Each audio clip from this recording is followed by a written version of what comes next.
So yan, what's up ulit mga Lodi. Gusto ko lang pag-usapan natin yung breed natin.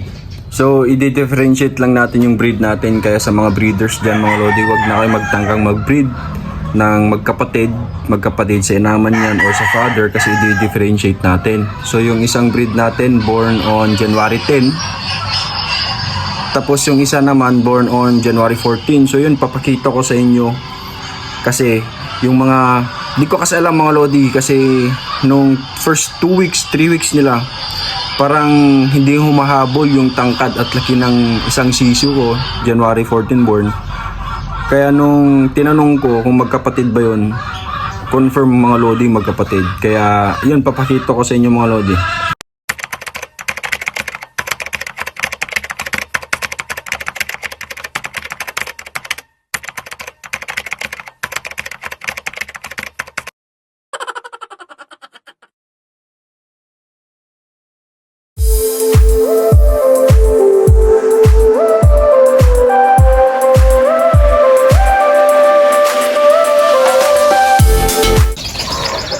So ito mga Lodi yung January 10 born ko.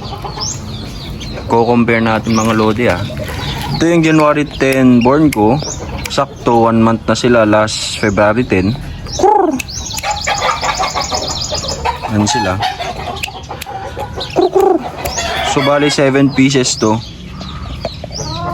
7 pieces sila.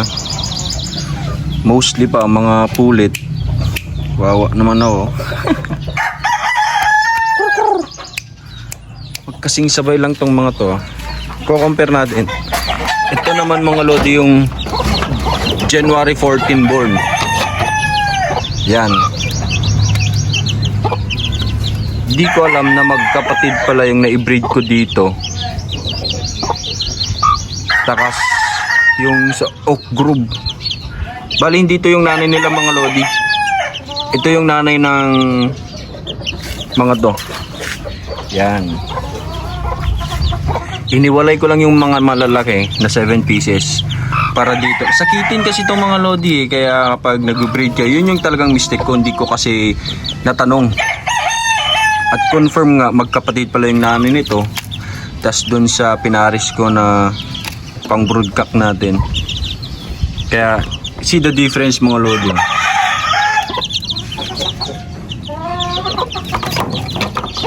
Wait, papakita ko sa inyo mga Lodi para makita nyo yung pagkakakon.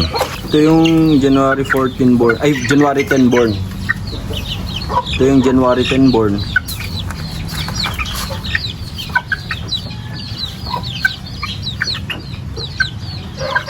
Tapos papakita ko sa inyo yung January 14 born na mas magkasingkon lang sila sabay.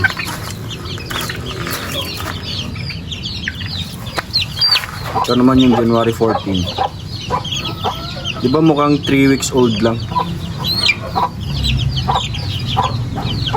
Mukhang 3 weeks old. Di pa sila fully develop yung mga kwan nila.